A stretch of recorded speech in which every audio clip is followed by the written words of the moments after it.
Muy buenos días, hermanas.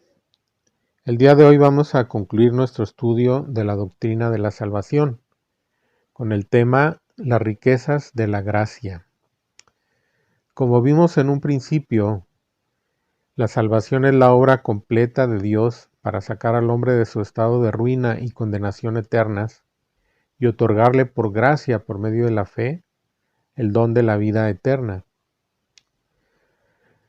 Hay dos obras perfectas de Dios que resaltan en la salvación del hombre, y ambas se obtienen sobre bases de justicia, mediante la muerte y resurrección de Cristo.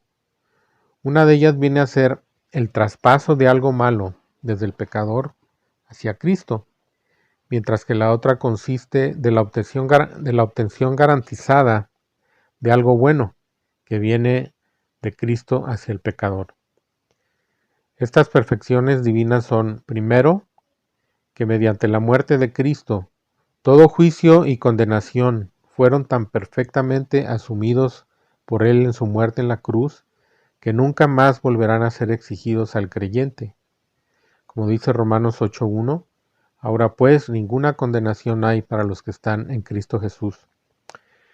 Y en segundo lugar, de igual manera y sobre la misma base de la muerte y resurrección de Cristo, se otorgan al salvado toda calificación requerida para la comunión eterna con Dios en los cielos, y todo ello en verdad, partiendo del principio de pura gracia. Estos dos aspectos generales se pueden dividir a su vez en varios aspectos particulares que se conocen propiamente como las riquezas de la gracia divina. Y este aspecto particular o aspectos particulares de la obra del Dios Trino en la salvación se refieren a las transformaciones operadas por Dios en el individuo en el momento de creer y ser salvos. Algunos dicen que son más de 30 de estas riquezas de la gracia divina o estos aspectos particulares de la salvación. Nosotros vamos a mencionar varios de estos aspectos y solamente nos vamos a detener en algunos de ellos por motivo del tiempo, ¿verdad? Uno de ellos es estar en el plan eterno de Dios. 2, ser redimidos. 3, reconciliados. 4, puestos en relación con Dios mediante la propiciación. 5, perdonados todos los pecados. 6, unidos vitalmente a Cristo para juicio del hombre viejo, para un nuevo andar. 7, libres de la ley. 8, hechos hijos de Dios. 9, adoptados. 10, aceptables a Dios por Jesucristo. 11, justificados. 12, hechos cercanos. 13, librados de la potestad de las tinieblas. 14, trasladados al reino de su amado Hijo. 15, circuncidados en Cristo. 16, participantes del santo y real sacerdocio, y así podríamos seguir enumerando varios más. En primer término, veamos que el creyente, como parte de las riquezas de la gracia divina, ha sido redimido. La redención se halla dentro de la esfera de la relación que existe entre el pecador y sus pecados. La redención mira al pecado como esclavitud, al pecador como un esclavo, y la libertad como algo que solamente puede obtenerse mediante la redención o rescate que es en Jesucristo. Por eso se usan tres palabras. La palabra exagorazo, que es el pago del rescate o comprar. La palabra exagorazo, que quiere decir comprar y sacar del mercado de esclavos. Y la palabra lutró o apolutrosis, que quiere decir soltar y dejar ir libre. El agorazo, o sea, la compra, el pago del rescate se ha hecho por todos los hombres, pero solamente los que creen en Cristo reciben el beneficio que connotan las otras dos palabras, es decir, exagorazo, comprar y sacar del mercado de esclavos, y lutró, que es soltar y dejar ir libre. Entonces, la palabra redención se puede usar en un primer sentido o acepción como de carácter universal y que alcanza a todos los hombres. Pero hay un sentido, el segundo sentido, que es más específico, cuando se le ve como la posición a la que los salvos han sido elevados. Han sido rescatados en el mercado de esclavos y hechos libres, con la libertad que es el privilegio de los hijos de Dios, así como dice Gálatas 5:1. No es una posición que haya de buscar por medio de la fidelidad, sino que es realizada por Dios en favor de toda persona regenerada. El obrar de la gracia divina que tiene como fin la justificación, se dice que es mediante la redención que es en Cristo Jesús, Romanos 3:24, siendo justificados por su gracia mediante la redención que es en Cristo Jesús.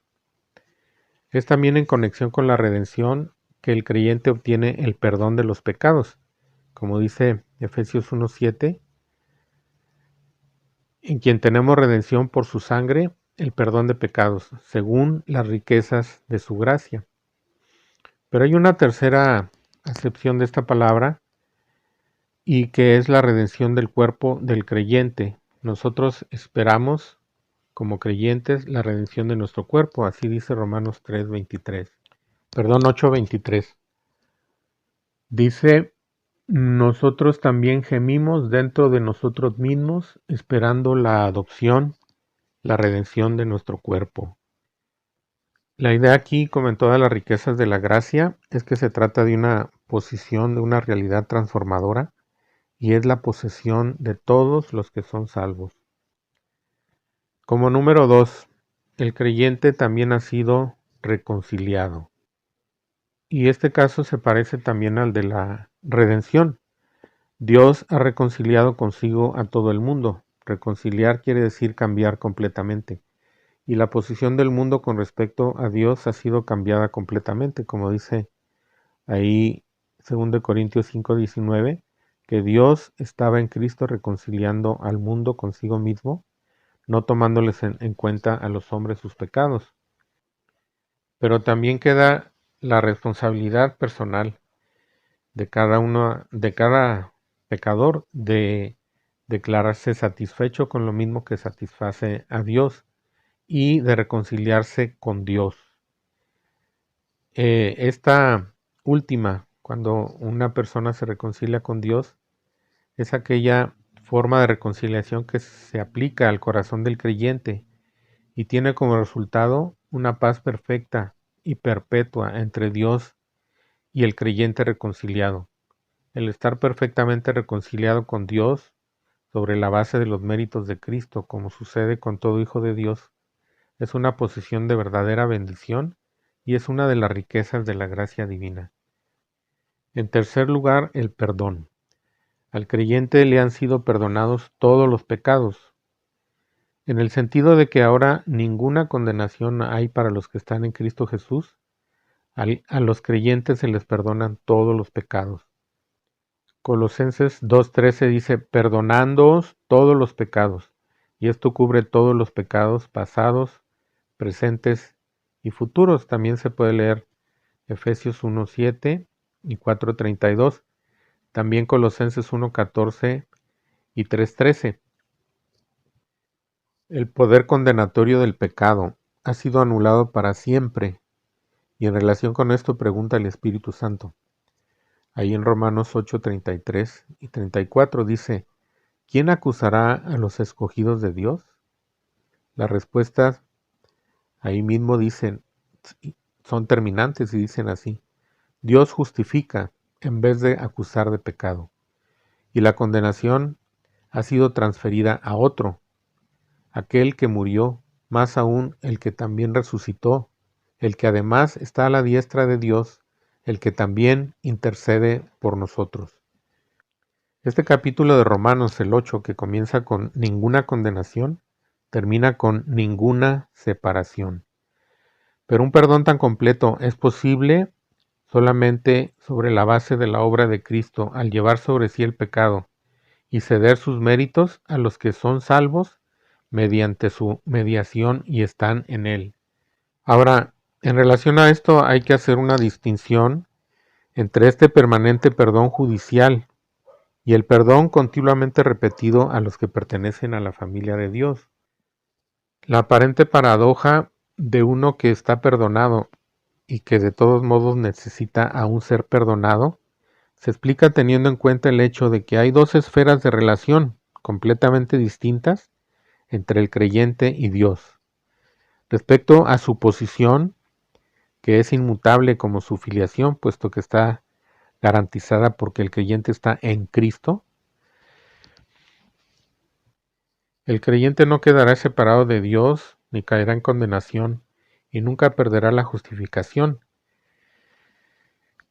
Respecto a su condición, que puede cambiar como la conducta diaria de un hijo y se halla completamente dentro de la relación familiar, debe ser perdonado y limpiado, como dice Primera de Juan 1:9.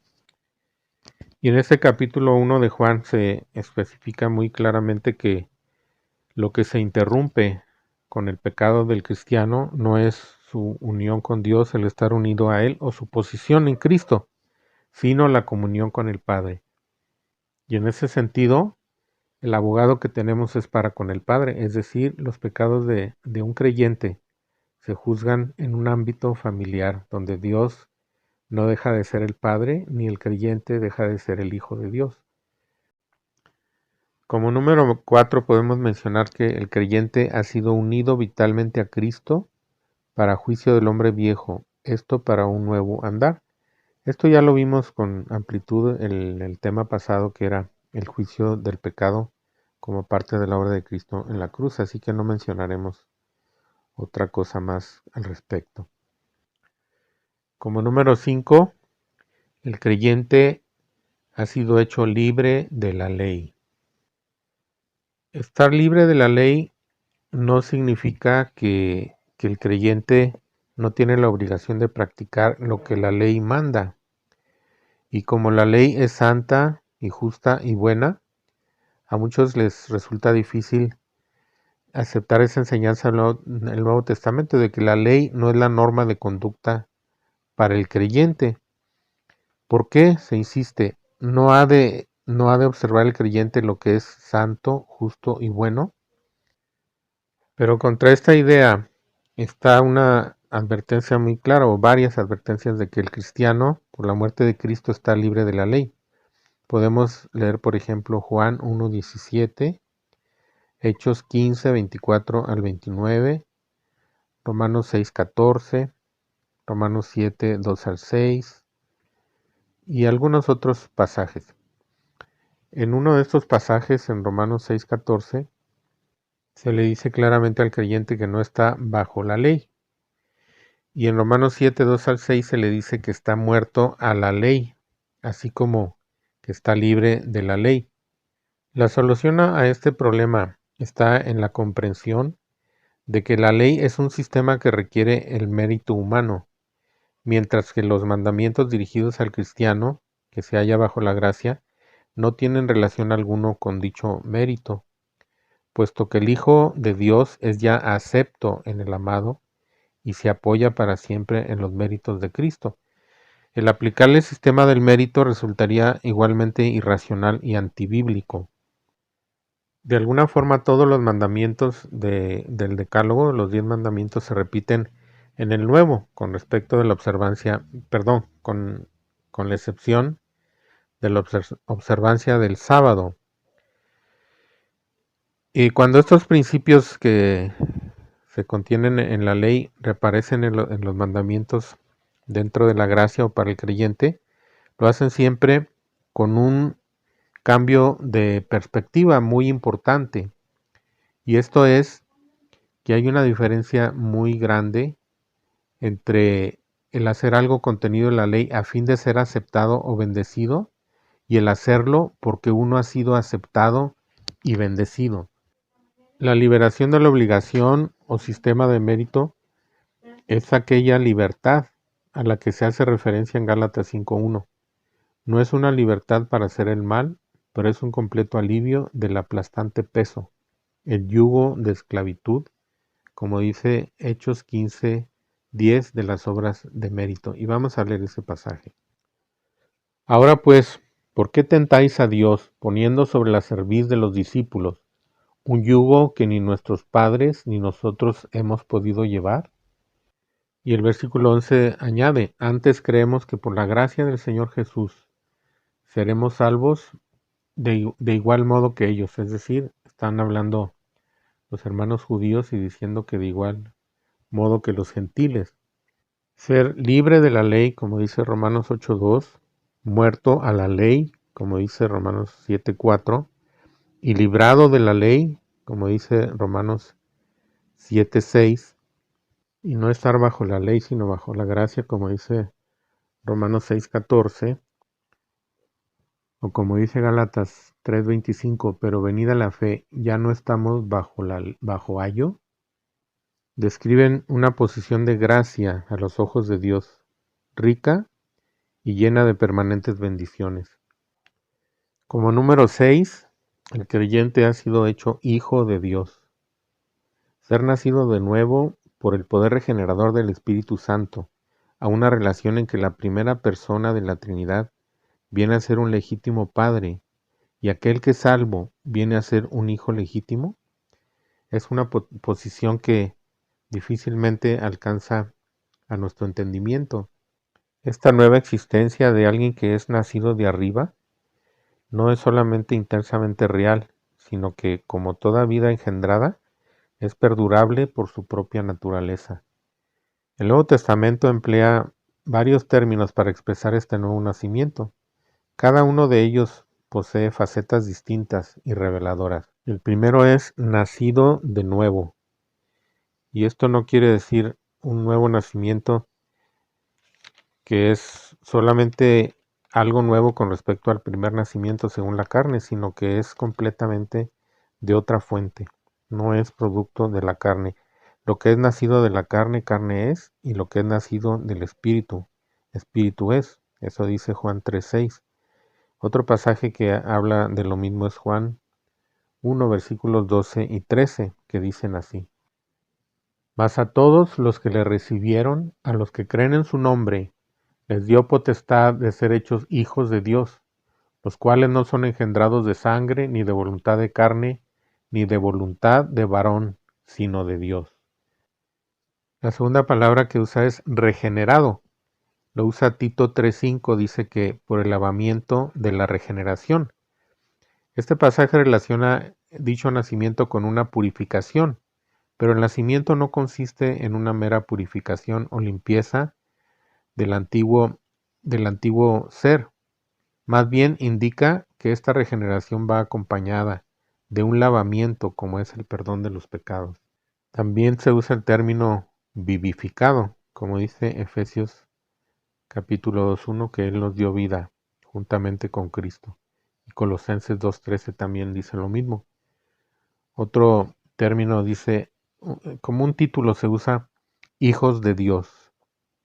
Dice 2 Corintios 6:18, y seré a vosotros por padre, y vosotros me seréis hijos e hijas, dice el Señor Todopoderoso. Gálatas 3:26 dice, pues todos sois hijos de Dios por la fe en Cristo Jesús. Y 1 de Juan 3:2 dice, amados, ahora somos hijos de Dios. También se dice que somos nueva creación.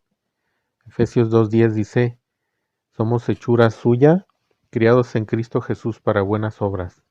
También dice que si alguno está en Cristo, nueva criatura o nueva creación es. Gracias a Dios. Como número 7 tenemos el hecho de que los creyentes son aceptables a Dios por Jesucristo. Este aspecto de la verdad no solamente proclama el hecho maravilloso de que el cristiano es aceptado, sino que fundamenta esta aceptación en la posición que él ocupa en Cristo. Y así dice Efesios 1:6 que hemos sido aceptos en el amado. Y Primera de Pedro 2:5 dice que podemos ofrecer a Dios un culto aceptable a Dios por medio de Jesucristo. Y con referencia a esta unión con Cristo que es producida por el bautismo del Espíritu y hace que el creyente participe de todo lo que Cristo es, se hacen varias declaraciones. parciales que forman este conjunto. El primero de ellos es que somos hechos justos. Y aquí no hay ninguna referencia al carácter o mérito del creyente, sino más bien se refiere a una posición o cualidad que Jesucristo hizo posible por medio de su muerte como sacrificio de olor fragante o de olor suave, y que viene a ser la porción del creyente mediante su unión vital con Cristo. Se trata de la justicia imputada al creyente bajo la única condición de haber creído en Jesucristo como Salvador. Las dos realidades primordiales que constituyen a un cristiano son: uno, la participación de la vida eterna, como dice Juan 20:31, y la justicia imputada, como dice 2 Corintios 5:21. De los dos grandes libros del Nuevo Testamento que tratan de la salvación, puede decirse que el Evangelio de Juan enfatiza el don de la vida eterna, mientras que la epístola a los romanos enfatiza la justicia imputada. La vida eterna es definida como Cristo en vosotros, la esperanza de gloria, Colosenses 1:27, y la justicia imputada se basa en la verdad de que el creyente está en Cristo. Estas dos verdades supremas están concisamente expresadas por Cristo en 7 breves y sencillas palabras, cuando Él dijo: vosotros en mí y yo en vosotros, ahí en Juan 14:20. Ya sea que se trate de cuando se recibe la vida eterna o de la justicia imputada, solo se impone una condición del lado humano, esto es, creer en Cristo como Salvador. Juan 3:16 y Romanos 3:22. Por medio de la justicia imputada, el creyente es acepto a Dios, inclusive a un Dios infinitamente santo, puesto que ha sido hecho acepto en el amado, y esto constituye un aspecto transformador de las riquezas de la gracia divina. Otra expresión que se usa es que hemos sido santificados posicionalmente. Primera de Corintios 1:30 dice que Cristo ha sido hecho para nosotros santificación. Y a los corintios, cuando no solamente estaban lavados y justificados, sino también se dice santificados. Primera de Corintios 6:11. Esta santificación no se refería a la condición de aquellos creyentes, ni a su final transformación cuando sean glorificados, sino que indicaba evidentemente la más importante de todas las clasificaciones, la que resulta de la posición de todo creyente al entrar en la nueva creación mediante su unión con Cristo y la participación de todo cuanto Cristo es. Esto se expresa también en este otro aspecto de ese ser aceptos o aceptables para Dios, y es lo que dice Hebreos 10:14, perfectos para siempre. También se refiere a la posición del creyente en Cristo, y tal unión con Cristo proporciona a un hijo de Dios la perfección del Hijo de Dios. Lo otro que se dice es que hemos sido hechos aceptos en el amado. Y esto es algo, una expresión que tiene mucha fuerza, porque hemos sido hechos aceptos en el amado. Esto es que somos aceptados de parte de Dios, quien a causa de su santidad infinita no podría aceptar a nadie menos perfecto que Él mismo. Por eso, esta provisión se realiza sobre la base de que el creyente es hecho acepto en el amado. Y para esto, la santidad de Dios no se afecta en lo más mínimo. Dios acepta a quienes están en unión con su Hijo, y este hecho glorioso, o sea, que quien es salvo es acepto, constituye un aspecto inmenso de la gracia divina. Otra parte relacionada con este ser aceptables a Dios es cuando dice que Dios nos ha hecho aptos. Allí en Colosenses 1:12, todos los que algún día habremos de aparecer en la presencia de Dios en los cielos, este texto de Colosenses 1:12 nos afirma que incluso ahora hemos sido hechos aptos para esa gloria celestial, dando gracias al Padre que nos hizo aptos para participar de la herencia de los santos en luz. Como número 8, dentro de estas riquezas de la gracia divina, tenemos que el creyente ha sido justificado.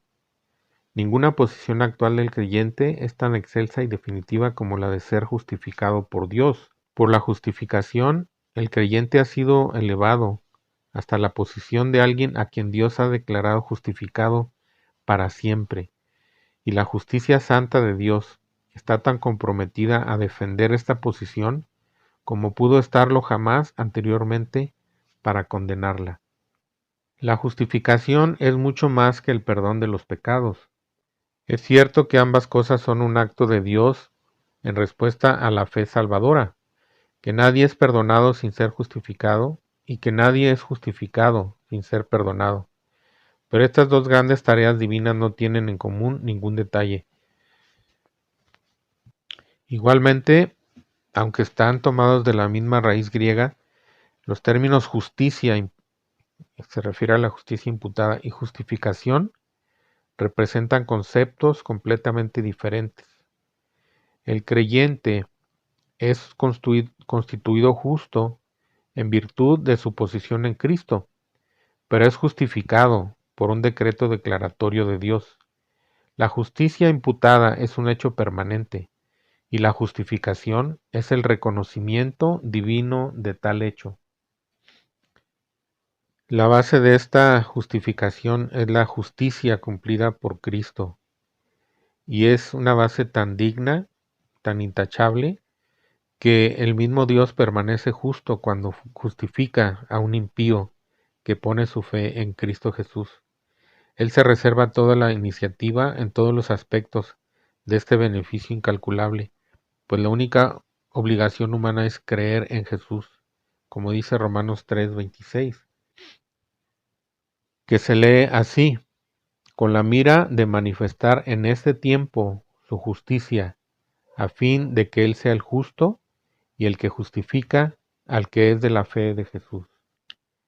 El cristiano tiene derecho a dar esta obra por terminada y decir, como Romanos 5:1 se lee, justificados pues por la fe.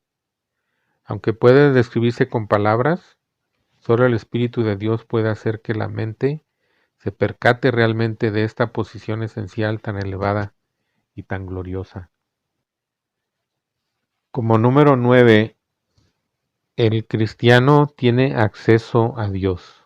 Esto es incomprensible que un ser humano, aunque se tratase de alguien que no ha caído, tenga acceso a la gloria, la majestad y la santidad de Dios.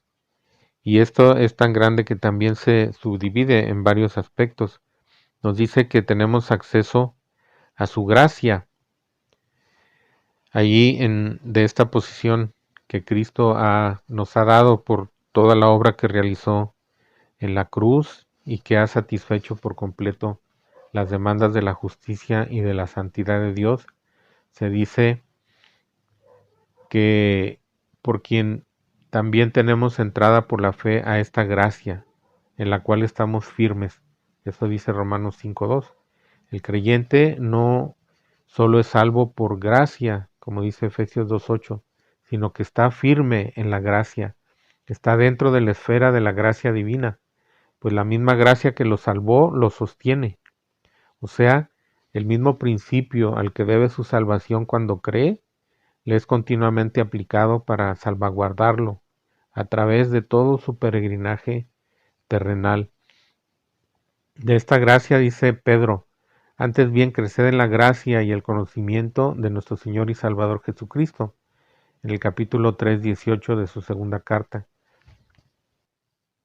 Tenemos acceso al Padre, dice Efesios 2:18, porque por medio de él los unos y los otros tenemos entrada por un mismo espíritu al Padre. Pero debemos observar que aquí es un versículo que menciona a las tres personas de la Trinidad. Por él, pues, por Cristo, tenemos acceso por un mismo espíritu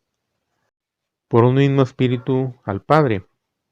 Otro aspecto que se menciona acerca de este acceso es que es un acceso lleno de seguridad, de tal manera que se nos dice que podemos acercarnos confiadamente.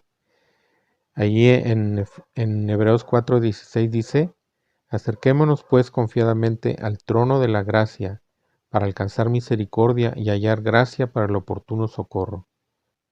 Y en el capítulo 10, versículos 19 y 20 dice, así que hermanos, teniendo libertad para entrar en el lugar santísimo por la sangre de Jesucristo, por el camino nuevo y vivo que Él nos abrió a través del velo, esto es, de su carne, y teniendo un gran sacerdote sobre la casa de Dios, acerquémonos con corazón sincero, en plena certidumbre de fe, purificados los corazones de mala conciencia y lavados los cuerpos con agua pura.